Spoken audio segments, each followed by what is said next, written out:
Então, beleza. Bom dia para todo mundo, então. Tema light hoje que a gente escolheu. Super tranquilo de falar, ainda mais nesse momento. Vamos falar um pouco de política. Opa! Que é muito importante nesse momento.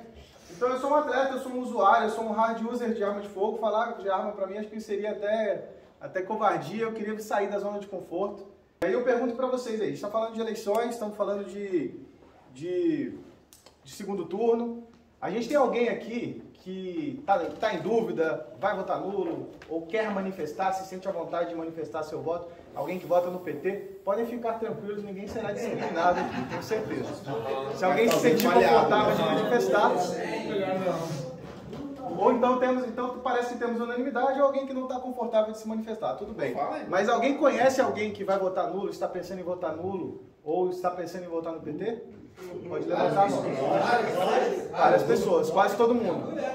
Então vai partir da gente a importância de tentar ajudar, de tentar colaborar de alguma forma, entendendo o que está em jogo aqui. Então,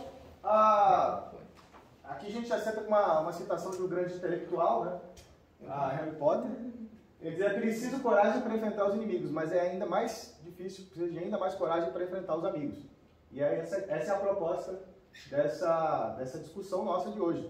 A gente conversar, ser capaz de dialogar com quem pensa diferente da gente, com o intuito, claro, de converter. Então vamos entender o que está em jogo a princípio. Né? Então está em jogo, nesse momento, o combate à corrupção é um dos elementos que está em jogo. Né? Isso aqui são algumas das imagens que a gente precisa relembrar. Né? Aqui foi o apartamento do Gedel Vieira Lima, onde foi apreendido dinheiro em espécie. Né?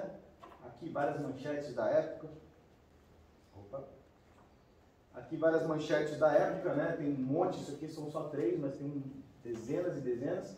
E esse é aquele monumento que ficou exposto em Curitiba, né? Representando o volume de dinheiro que foi devolvido para o Estado na Operação Lava Jato.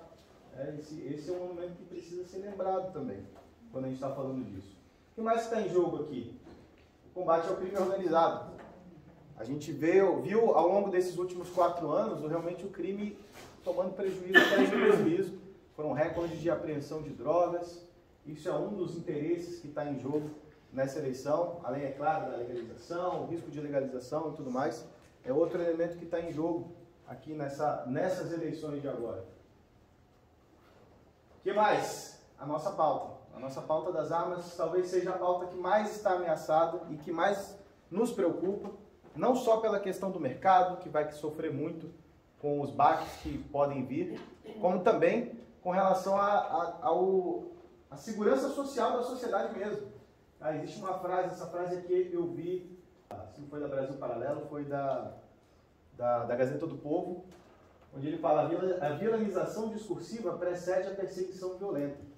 Isso aqui é uma alusão ao que aconteceu na época da Segunda Guerra Mundial com os nazistas, que primeiro vilanizaram os judeus, até boa parte da população concordar com o massacre que foi feito. E eu não vejo, há muitos anos que eu venho alertando do que está acontecendo com relação aos CACs. Toda essa narrativa de vocês são milícia, vocês são traficantes de armas, isso tem um papel nessa vilanização aqui. É para colocar parte da sociedade contra a gente, para que fique mais palatável no futuro uma eventual perseguição política à nossa classe. Então isso me preocupa muito, não só a questão do mercado, a discriminação que a gente sentia em relação às armas, vem sendo trabalhada. Mais gente tendo contato com arma significa menos gente com preconceito.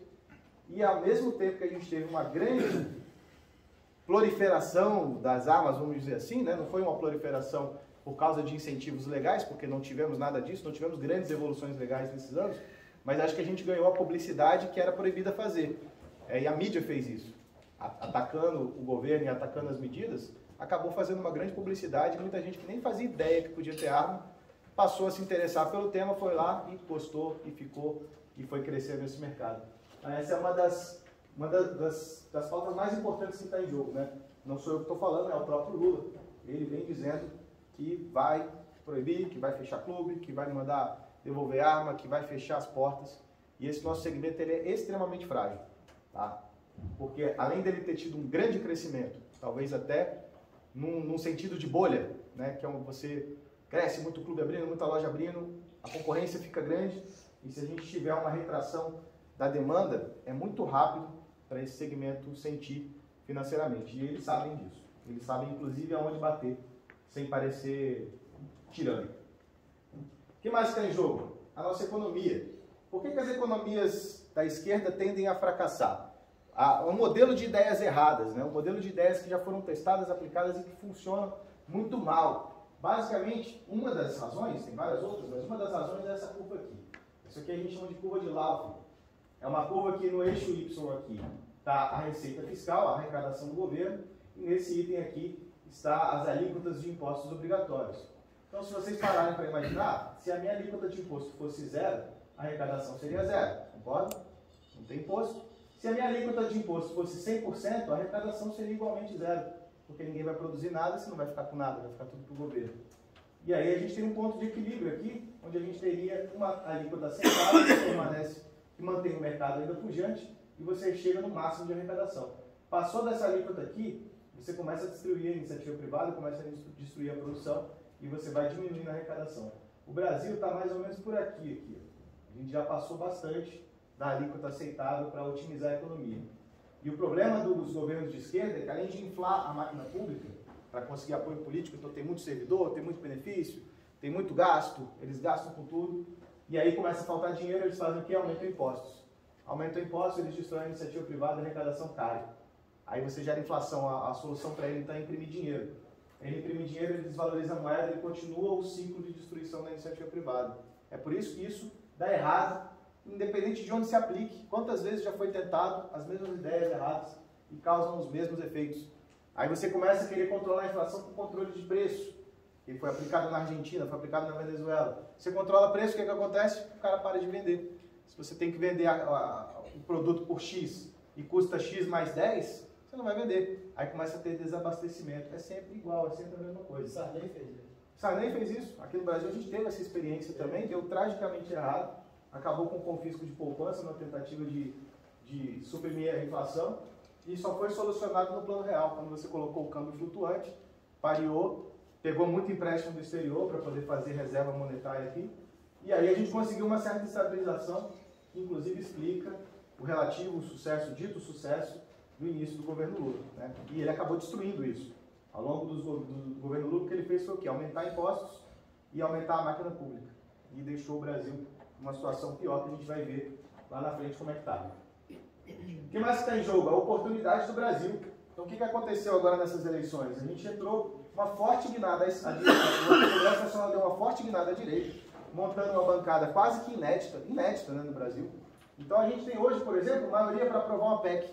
A gente tem hoje maioria para revogar o Estatuto do Desarmamento, se necessário for. A gente tem maioria tranquila para fazer uma reforma tributária, que esse Brasil precisa tanto. Então, essa é a grande oportunidade que nós ainda não tivemos. Né? Um governo de direita com um Congresso de direita. E tentar uma coisa nova, porque o Brasil tem 30 anos de esquerda, basicamente. 30 não, né? Desde os anos 80, aí, basicamente de esquerda. Se você colocar o governo militar, economicamente foram políticas de esquerda também que foram tentadas. E estamos aí, o resultado está aí. O Brasil não sai do lugar, o Brasil é o eterno país do futuro. Então essa é uma grande oportunidade que eu acho que não vale a pena ser desperdiçada. A gente entende o que está no jogo, a gente ganha mais força para tentar conversar com os nossos amigos, né? O que mais? Liberdade de expressão, né? Também não sou eu que estou falando, o próprio Lula vem dizendo regulação da mídia, regulação das redes sociais. Agora mesmo, hoje de manhã, eu acordei de manhã com uma notícia que o PT foi ao TSE pedir censura prévia de mais de 60 canais no YouTube. 60 canais no YouTube e no Twitter. Então você vai lá, todos os influenciadores de direito, uma lista enorme lá, estão pedindo censura prévia durante as eleições. Não é censura do tipo, você falou uma coisa que não devia falar. Não, feche esses canais durante as eleições. Se eles estão fazendo isso agora, imagina se eles estiverem no poder. E então, é possível conquistar uma mente? É possível reverter ideias? Eu falo, é claro que é possível. É claro que é possível, depende da gente fazer isso. Vocês conhecem esse cara aqui? Olavo de Carvalho foi um esquerdista, foi um comunista durante muito tempo. Ele fala disso, ele conta a história dele, de quando ele era comunista mesmo, e no eterno caminho pela busca da verdade, ele descobriu que ele estava errado. E se tornou um grande intelectual que formou basicamente a direita brasileira hoje, mas ele era comunista. Então é claro que é possível. A maioria das pessoas de direita, um dia foram de esquerda. Todo mundo já ouviu aquele ditado, né? Que se você tem 18 anos e não é de esquerda, você não tem coração. Mas se você chegou aos 30 e ainda é de esquerda, você não tem cérebro. É basicamente isso. Nada contra o pessoal de esquerda, é só um ditado, estou só citando. Então, para a gente saber o que fazer, a gente tem que primeiro entender o que não funciona nesse debate, tá? E isso, ao concluir, acompanhando muito conteúdo de esquerda. Então, o que não funciona? Ficar falando em fraude em urna.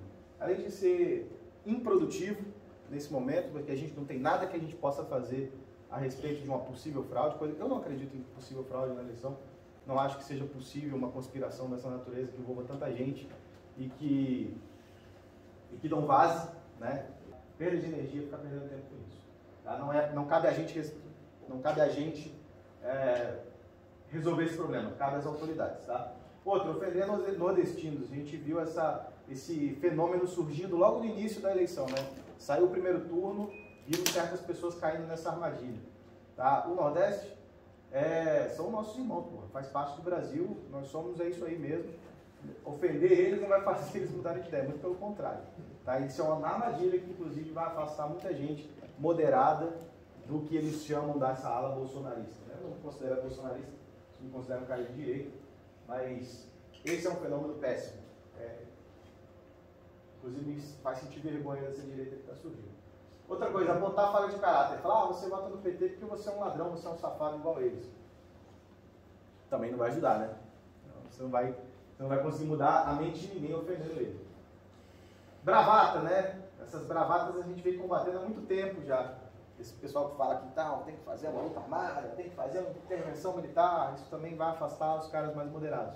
Também não vai resolver o problema. Muitos dos caras que hoje são completamente avessos ao que eles chamam de bolsonarismo, é por causa disso aqui. E por causa disso aqui. Fica a impressão de que é um governo autoritário e antidemocrático igual o PT é. E aí o cara começa a ter dificuldade de escolher entre um e outro, porque na cabeça dele é a mesma coisa. Então, o que funciona? Primeira coisa é diagnosticar o interlocutor. Se eu quero convencer uma pessoa a entender o meu lado, eu preciso entender o lado dele, né? Então, quais são os principais interlocutores que são alvos desse nosso ímpeto, dessa nossa missão de mudar mentes? Primeiro, uma pessoa de esquerda. Ele é uma pessoa plausível de ter uma conversa, um diagnóstico. Outro, ele pode ser um conservador ressentido. Todo mundo conhece alguém assim, né? O cara era bolsonarista em 2018, acreditava no projeto e hoje ele tem aversão. Um liberal ressentido também. Um apolítico, o cara que não acompanha a política, isso não faz parte da vida dele, ele não gosta, ele simplesmente se informa pelo que está ali na mídia e está desapontado com a situação econômica do Brasil hoje, sem ter muita formação intelectual para entender o que está acontecendo. É um algo para a gente poder conversar também. E cada um desses vai ter uma abordagem diferente. Todo mundo entende aqui, se eu quero convencer alguém, cada um desses aqui existe um caminho diferente. Eu não vou usar o mesmo argumento para cada um deles. Eu diagnostico o interlocutor e eu defino a estratégia que vai ser usada. Então vamos para frente. Uma pessoa de esquerda, né? Esse cara agora não dá tempo de convencer ele agora. Esse cara não tem jeito. Mas não custa tentar. Não custa tentar. Tá? Não custa tentar. Esse é o argumento para ele. Tá? Eu usei isso em 2014 e lá no meu Facebook, se vocês forem olhar, tá lá, eu avisei. Em 2014, quem votou no PT estava votando no Temer, sem saber, e agora a gente está vendo o mesmo cenário. Na minha opinião, quem votar no PT agora está votando nesse cara aqui e vai passar raiva de novo. Vão ser feitos de trouxa de novo. Tá? A lição não foi aprendida. Esse cara não está com de vista tolo, na minha opinião. Esse é o único argumento que hoje dá tempo de funcionar com esse cara aqui. Tá? Para que ele pelo menos anule o voto dele. Agora, o que leva uma pessoa boa a ser de esquerda? Eu não vou dizer que todo mundo de esquerda é ruim, claro que não. Existem pessoas boas de esquerda. E o que leva essa pessoa a ser de esquerda? É importante entender isso também, porque não são só inimigos. No final das contas, todo mundo quer uma sociedade melhor. Se eu não parto desse pressuposto, eu já estou errado. Tá? Então, visão de mundo. Já ouviram falar desse conceito de visão de mundo aqui? Isso aqui está no livro do Thomas Sowell, O Conflito de Visões. Ele diagnostica que geralmente uma pessoa de esquerda e uma pessoa de direita, o que vai fazer de diferença, uma grande diferença entre elas é a visão de mundo que eles têm. Então a pessoa que tem uma visão restrita, que ele chama de trágico restrita, ele acha que a maldade humana é inerente da nossa condição ela é inevitável e a gente não deve olhar para o que vai fazer o homem ser bom. A gente deve olhar para as sociedades que conseguiram conter a maldade do homem e fazer com que aquela sociedade trabalhe em harmonia. Isso é a visão clássica do cara de direita. Então ele vai valorizar costumes, ele vai valorizar tradições, ele vai valorizar o conhecimento acumulado ao longo dos séculos e milênios da humanidade, porque ele entende que aquilo ali foi sendo construído ao longo do tempo e se você destrói esses fundamentos da sociedade ocidental especificamente, a maldade vem à tona e o caos impera.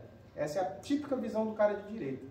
Então ele tem muita dificuldade em aceitar regras de cima para baixo. Ele acha que tem que ser preservado aquilo que foi construído. Já o cara da visão irrestrita, não. Ele acha que o homem tem a capacidade irrestrita de evoluir. Então ele nasce bom, ele é uma criança, e a gente olha para a inocência da criança, o esquerdista também olha para aquela inocência da criança, e ele se pergunta, o que faz daquela criança se tornar uma pessoa má?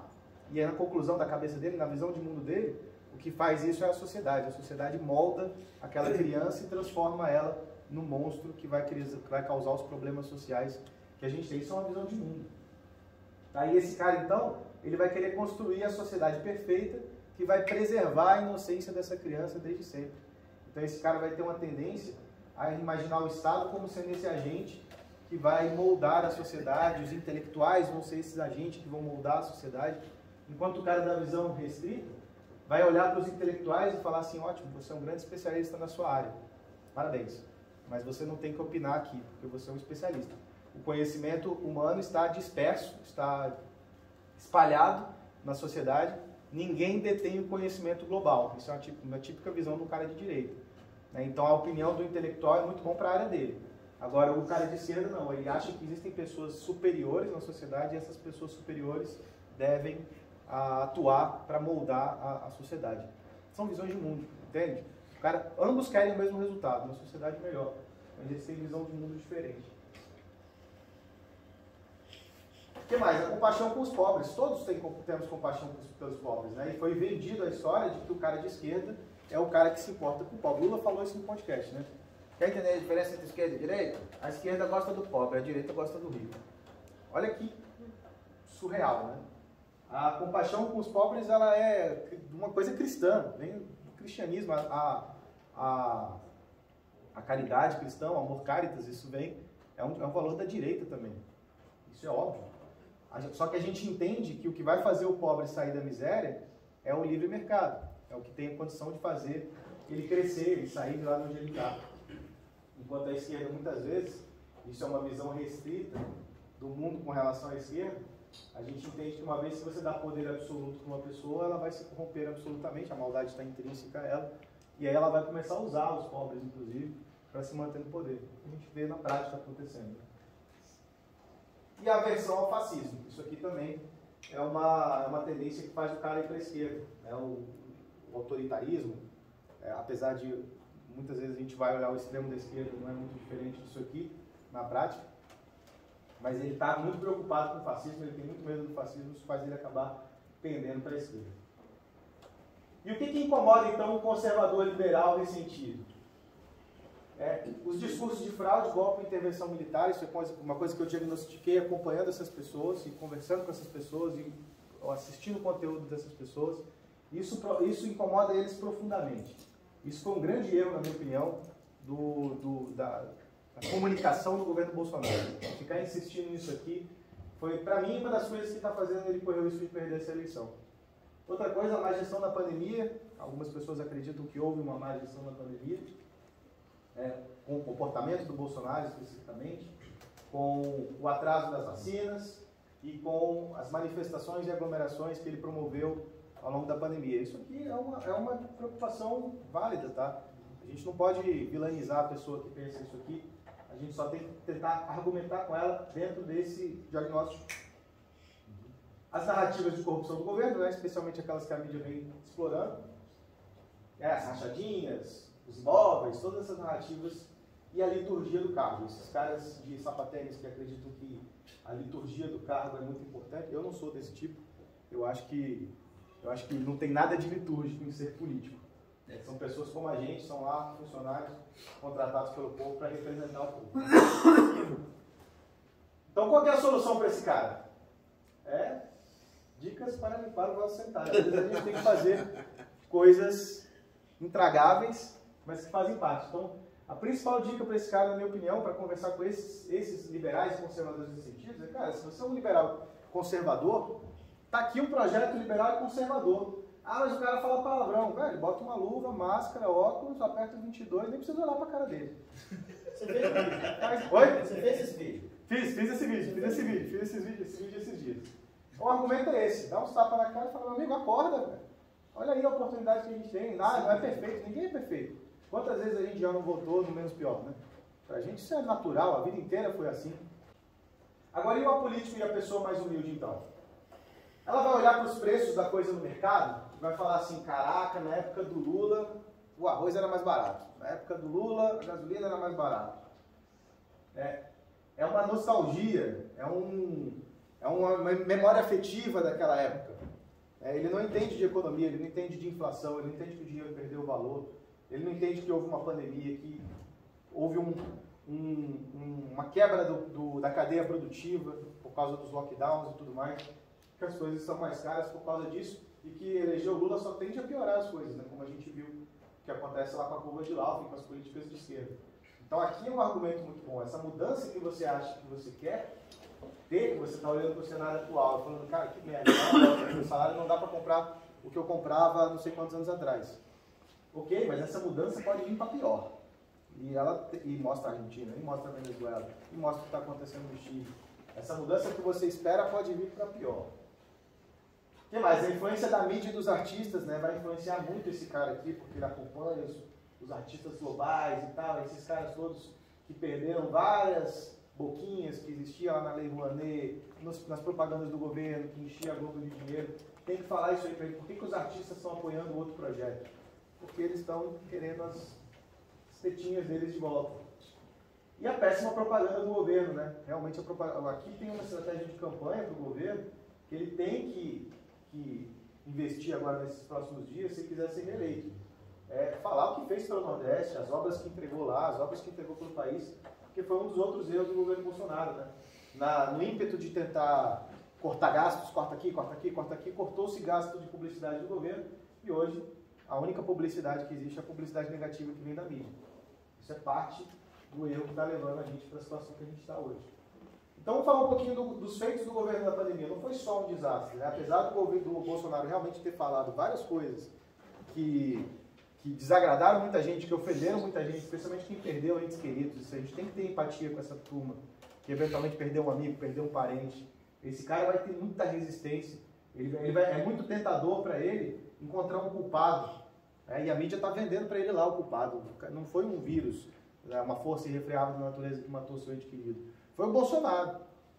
Então, é muito tentador. Então, mas só que, embora o Bolsonaro falasse besteira atrás de besteira durante a pandemia, o governo dele estava trabalhando. A equipe que ele montou estava trabalhando. Então, o que a gente teve? Foi pago um auxílio emergencial com valor alto, inédito, que permitiu a existência do lockdown sem que a gente tivesse um caos social. E aí eu vou citar o que o Paulo Guedes fez.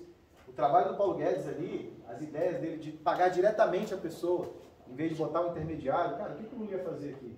O Lula encheu os governadores de dinheiro e mandou os governadores pagar. Ia chegar metade do valor no final na ponta da linha. Ele pagou direto por Pix. Inclusive criação durante o governo Bolsonaro. Foi pago direto por Pix na conta da pessoa que estava precisando. Além de ter sido feito um cadastro global para encontrar os invisíveis, aqueles caras que nunca trabalharam, que sempre foram camelôs, sempre foram ambulantes. 65 mil. Então foi uma coisa absurda. Houve parcelamento de impostos para quem estava na iniciativa privada. A gente podia parcelar o Simples Nacional, ajudou bastante muita gente a manter de porta fechada. Teve redução de impostos em vários segmentos, impostos federais, em vários itens da cesta básica, itens de saúde. Houve parcelamento de salário, então quem queria manter um funcionário podia parcelar o salário desse funcionário, o governo pagava metade e a gente financiava o resto. Eu fiz isso lá na empresa. A gente teve condição de manter, não demitimos ninguém durante a pandemia. Houve a negociação das vacinas, embora tenha uma crítica que as vacinas demoraram, essas negociações começaram lá atrás. Mesmo o Bolsonaro falando um monte de besteira, caiu nas armadilhas do Dória de narrativa de vacina. O governo estava trabalhando. E principalmente houve um contraponto pela liberdade. No momento de pandemia, especialmente aquele cara que tem uma visão restrita de mundo, ele vai olhar e falar, bom, agora fudeu, cara. Agora os filhos da puta do mundo vão tomar conta, vão aproveitar o medo das pessoas para instaurar ditaduras pelo mundo inteiro. Eu achava que isso ia acontecer e aqui no Brasil foi uma grande contribuição, embora algumas bobagens ditas, foi uma grande contribuição esse contraponto pela liberdade. Alguém tinha que lembrar das pessoas que, olha, temos um vírus, temos um problema, mas também a liberdade vale mais do que a própria vida. Muita gente arriscou a nossa liberdade para que a gente tenha aqui. Arriscou a própria vida e morreu, de fato, para defender essa liberdade que a gente disputa hoje. Aqui no Brasil, a pequena liberdade, né? E foi pago mais de 626 bilhões aos estados nos anos de 2020 e 2021. Dinheiro que muitas vezes não chegou para fazer hospital, não chegou para comprar respirador, não virou nada. Né? Muitas vezes, muitos governadores e prefeitos pegaram esse dinheiro aqui e equilibraram as dívidas, tá? Equilibraram os cofres públicos, em vez de fazer o combate à pandemia que deveria ter sido feito. Aqui a gente fez uma tabela comparativa de fatalidades, isso aqui são dados. Tá? Então o Brasil está em 14º lugar, com 3.170 mortes por milhão. E aqui a gente tem outros países para comparar. Estados Unidos, Argentina, Itália, Colômbia. Independente da política, a conclusão que muitos estudos vêm tomando é que esse vírus foi uma força irrefreável da natureza que levou quem tinha que levar, lamentavelmente. Mas a política, nenhum Estado foi bem sucedido em combater, a não ser que você acredite nisso aqui, né? Eu tenho uma grande dificuldade de acreditar nisso aqui. Onde você tem governos mais autoritários, surgiram esses números aqui. Eu não acredito que esses governos aqui foram tão competentes assim. Para mim é mais fácil acreditar em outras coisas. Aqui, em alguns dados da economia, hoje, a gente está vendo hoje, né? Apesar dos pesares e apesar de todas as dificuldades, a gente tem uma equipe econômica muito boa. O Paulo Guedes justifica o voto, na minha opinião. O Brasil hoje está com a União Europeia com mais inflação que a gente, Reino Unido com mais inflação que a gente, Espanha com mais inflação que a gente, Rússia, Argentina disparou, Turquia disparou. Alguns países estão passando um sufoco danado por causa das políticas implementadas lá, sem grandes alterações no número de mortes, como a gente viu. Meio que morreu todo mundo igual, meio que morreu. O que mais justificou mais mortes foi a qualidade do sistema de saúde que tinha para atender os que precisaram de atendimento hospitalar. Parte do desemprego. Hoje a gente está com 8,9% de desemprego. É o menor número desde 2015, apesar de uma pandemia. É o menor número entre os G7 atuais, os 7 principais economias do mundo. O Brasil está com a menor taxa de desemprego hoje. Hoje a gente está tendo um fenômeno, recorde de pedidos de demissão. Pessoas, não é demissão dos funcionários.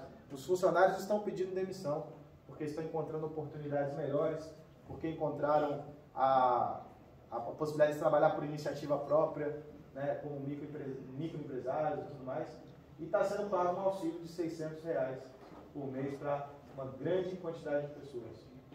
Muito maior do que na época do Bolsa Família, né? Aqui a gente tem a evolução do PIB brasileiro. Isso aqui é o governo Dilma. Tá? Sem pandemia, conseguiu derrubar 4,5% do PIB do Brasil. Sem pandemia. Isso aqui já é o quê? Uma consequência daquelas políticas econômicas que a gente olhou lá atrás. Ela se reeleger, né, Tiago? Oi? Ela para se reeleger, segurou o preço de energia. Segurou o preço de energia. E depois, quando virou, as empresas quase quebraram, ela teve que repor. E aí começou a pedalada fiscal, né? Tirar dinheiro de Caixa Econômica, Banco do Brasil, de fundo de pensão, e deu o que deu. Deu o que deu. E aí o Temer entrou, fez as primeiras reformas, deram uma segurada, o governo Bolsonaro entra, tem a queda durante a pandemia e a recuperação em V que o Paulo Guedes falou, né? Instantaneamente, após acabar os efeitos da pandemia, a economia voltou a crescer, hoje a gente está numa situação melhor do que estava lá atrás da pandemia. Isso aqui é um argumento também, especialmente para o liberal, para o conservador, para o apolítico. Agora, em relação ao Supremo Tribunal Federal, né? Rosa Weber e Lewandowski se aposentam agora em 2023. Então, o próximo presidente já indica de cara 2 nomes. Olha que oportunidade. Isso aqui, para mim, já justifica o voto. Não porque são ministros ruins, nada disso, mas é porque dá um equilíbrio, né? Eu acho que a gente ter um STF um pouco mais plural só é bom para a democracia. A gente tem aquelas 2 correntes no STF, constitucionalistas versus, qual que é a palavra que eles usam para o outro, que acham que o judiciário deve mover o curso da história, né? São os caras que fazem o ativismo judicial. A gente tem mais equilíbrio no STF, para mim já justifica o voto. Pode estar falando de 2 a 4 ministros para o próximo governo indicar. Isso deixaria o STF mais equilibrado. Daí um cenário de 5 a 5, 6 a 5, 6 a 4, o que já está para mim justificado o voto. E pautas gerais, nós tivemos redução de 40% acumulado dos homicídios durante o governo Bolsonaro, mesmo com aumento de armas, né? Esse número aqui incomoda demais os armamentistas. Tivemos recorde de apreensão de armas e drogas, redução de impostos, diminuição da máquina, né? Isso para quem quer um projeto mais liberal, mais conservador, de reduzir o tamanho do Estado, desburocratização, cortes gerais. Então isso aqui é um projeto de governo. Você não precisa necessariamente gostar do ponto para defender esse modelo, se é isso que você acredita. Então aqui são uma série de argumentos e a gente precisa fazer isso, né? É papel nosso agora esse trabalho de formiguinha, de tentar convencer aquele cara indeciso, de tentar convencer aquele cara que se abstém, que vai votar nulo. Esse cara vai fazer diferença. Para nós que entendemos que isso é um valor importante a se lutar, que o futuro do Brasil está em jogo, essa pequena apresentação aí tem como objetivo estimulá-los a desafiar os amigos de vocês, a conversar com os amigos de vocês. Tá? Beleza? Muito obrigado a todos.